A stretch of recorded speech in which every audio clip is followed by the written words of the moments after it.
हिंदीच्या वर्गासाठी सुरुवातीपासून आपण अनेक उपक्रम छोटे छोटे घेतले, टप्पे घेतले जे भाषेचे. म्हणजे पहिला टप्पा आहे आपल्याला शब्दचित्र वाचनाचा आहे. तिथं अनेक अनुभव विश्वातले शब्द मूल स्वतः वाचू शकतं चित्र बघून.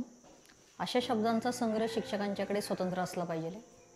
दुसरा आहे शब्दचक्रामध्ये विद्यार्थी अनेक शब्द सांगतात, त्या शब्दांचा संग्रह शिक्षकांच्याकडे असला पाहिजे. त्याची छोटी छोटी कार्ड मुलांच्या समोर द्यायची आहेत. बाराखडी वाचन झाल्यानंतर मुलांचं व्यंजन आणि स्वरांचं पूर्ण ज्ञान झालेलं आहे.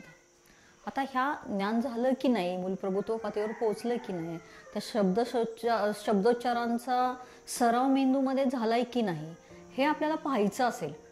पाहण्यासाठी हे अनेक पट्ट्या मुलांच्या समोर दिल्या आणि ह्या पट्ट्याचं वर्गीकरण मुलांना स्वरानुसार करायला लावलं तर मूल त्या पद्धतीने करत जातं आणि पुन्हा एकदा त्याचा आपला स्वतः सराव मूल त्या स्वरांचा करत राहतं. तुम्हाला समोर काय दिसतंय रे?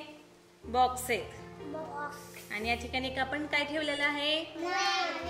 ट्रे. आणि ट्रेच्या आत काय ठेवलेत? नावे ठेवलेत. काही शब्द आहेत. तर आता खेळ कसा आहे बघा. तुम्ही काय करायचं, हे शब्द वाचायचे.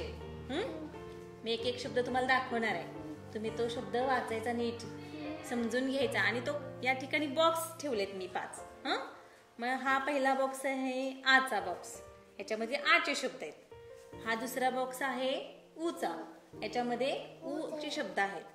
तिसरा बॉक्स आहे ओचा, त्याच्यामध्ये ओचे शब्द आहेत.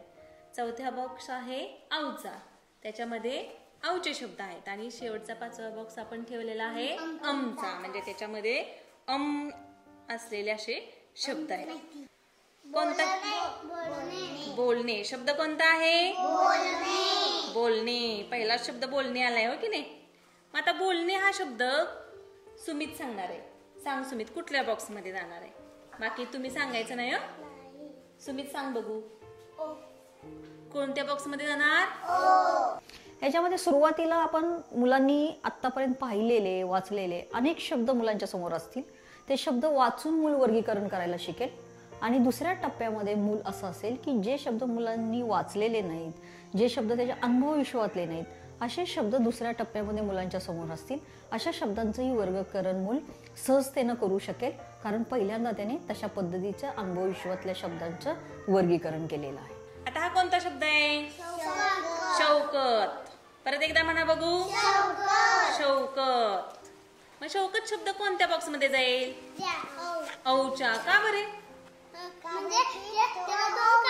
आणि पण शौ मध्ये काय आहे? औ. शौ मध्ये काय आहे? म्हणून हा शौकत शब्द कुठे जाणार आहे? औच्या बॉक्स मध्ये. अगदी छान सांगितलंय. शिक्षकांची ह्याच्यामध्ये एक जबाबदारी अशी येते की अशा प्रकारच्या अनेक शब्द मुलांना शब्द पट्ट्या किंवा शब्दाच्या छोट्या छोट्या पट्ट्या मुलांच्या समोर तयार देण्यासाठी अनेक शब्दपट्ट्या वर्गामध्ये मुलांच्यासाठी तयार ठेवाव्या लागतील. सांगा दिती, 25 शब्द कुठे जाईल? कोणत्या बॉक्स मध्ये? अमच्या. बरोबर सांगितलेलं आहे.